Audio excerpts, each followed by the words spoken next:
Batteries enable every facet of our modern lifestyle.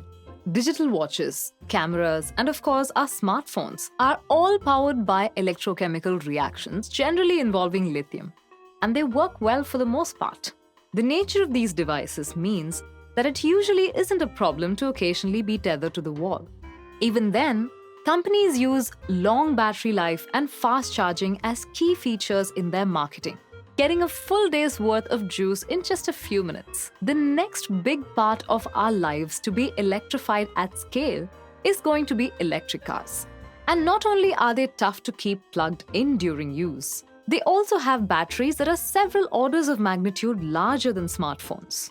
And getting them to charge as fast as you can refuel a petrol or a diesel car is going to be a pretty difficult problem. According to this survey, the main thing that keeps people from pulling the trigger on an electric car is the hassle, long recharging time, and short lifespan of the battery. Since our perfect zero-emission future depends on convincing people to use electric vehicles, we have a lot riding on solving this problem.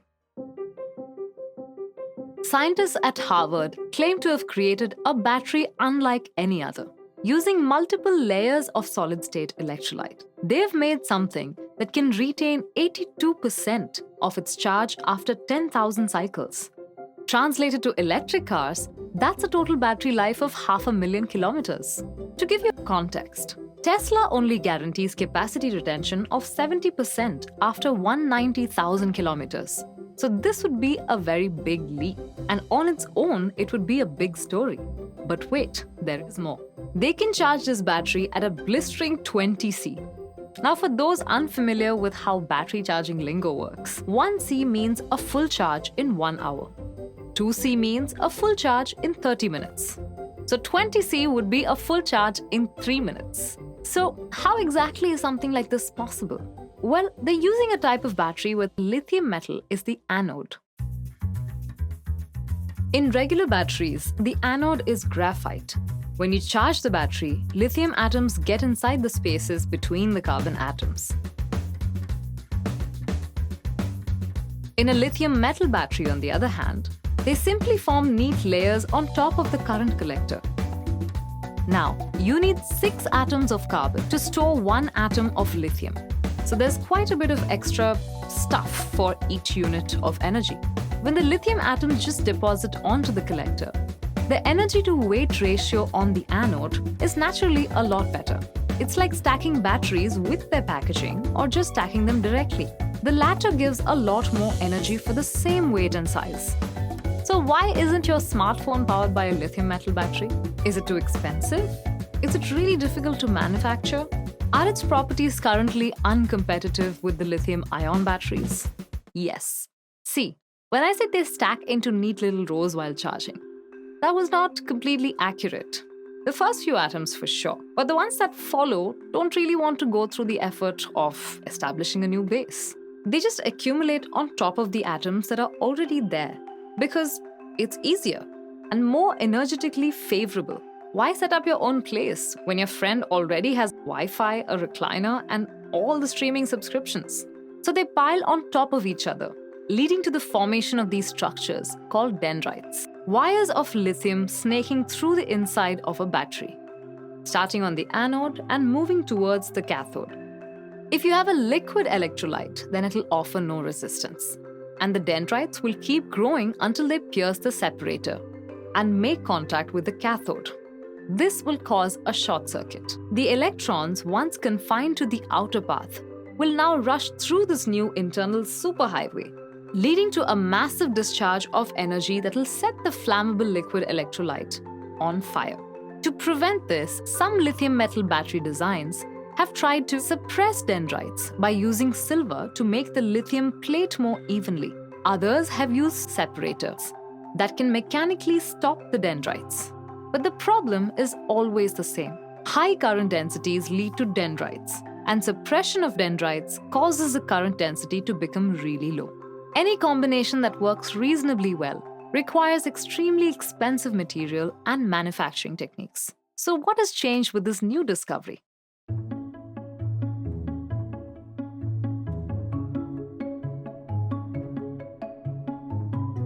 this experiment, the researchers tried two electrolytes. The first electrolyte was stable with lithium and worked really well until the capacity suffered a drastic drop due to the formation of dendrites.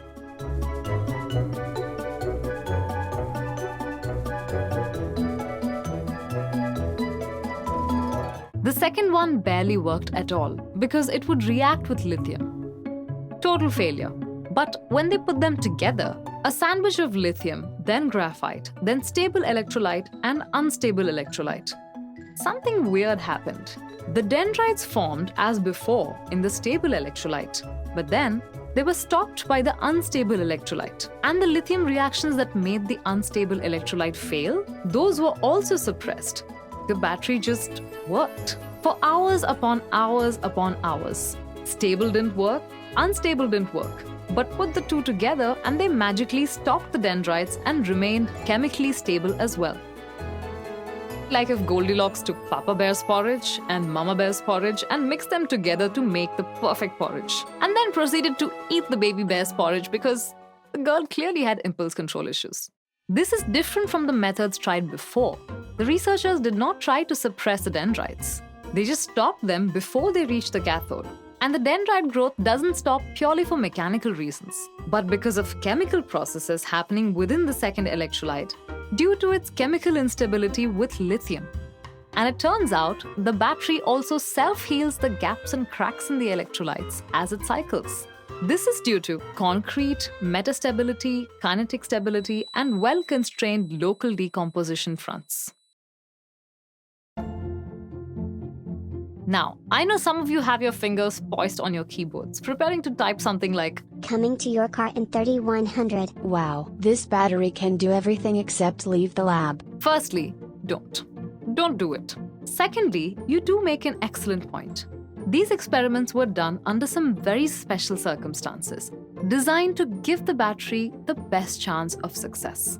That's how it works when you're trying things out for the first time. First, you see what is theoretically possible, and then you try to optimize for weight, thickness, cheaper materials, etc. That being said, there are a few things we should look at.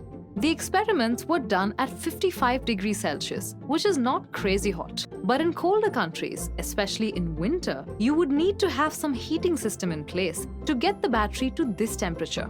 They were also operating at some pretty high pressures, 50 megapascals, somewhere between the pressure exerted on the floor by a 45 kg woman wearing stiletto heels and the pressure inside the chamber when a gun is fired.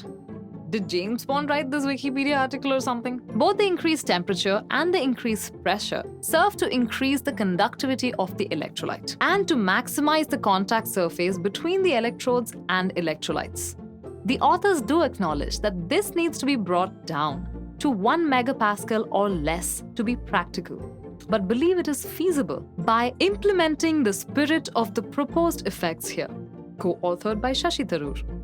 Tesla's push for electric vehicles has driven lithium-ion battery costs down immensely, and the factories they're making to manufacture all this capacity will not be retooled overnight, unless these new batteries can be made using the manufacturing processes of today's batteries. Technology inertia might doom them to failure. There are several companies that have given up on the solid-state dream simply because the investment it would take to set up the manufacturing facilities would be prohibitive. Not to mention that there are alternative chemistries that have even higher energy capacities. Silicon anodes, for example, can store lithium at higher densities than pure lithium. Look, these things are clearly really difficult to make. Just reading the methodology page gives you a headache. The battery was also really tiny and required elevated temperatures and pressures to operate. But here they're taking a very different approach than simply trying to prevent the formation of dendrites or creating a mechanical barrier. It's definitely something that is versatile and destined to be cheap, since it can use a variety of different materials that can be used as the stable and unstable layers. Even if this particular cell does not fulfill the requirement of modern batteries, it opens the door to new discoveries that leverage this process, leverage the spirit of this process. Solid-state batteries are most likely coming by the middle of this decade. I've already made a video about QuantumScape, and Solid Power is going public later this year for over $1 billion. Companies like Volkswagen, Ford, BMW are all flexing their financial muscles to will this technology into existence. And I've learned over the years to never underestimate the power of human ingenuity.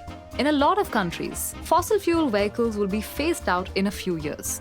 People may have to accept electric vehicles in whatever shape they're in which case, faster charging will be a desirable feature, but not a major driver of adoption. But quality of life improvements are good too, and there will always be people willing to pay a little more for extra features. And hopefully that eventually makes this technology available to more of us. I hope you guys enjoyed this video. Like, share, subscribe, and start a conversation below to get more videos like this in your recommendations. I'll see you really soon. Bye.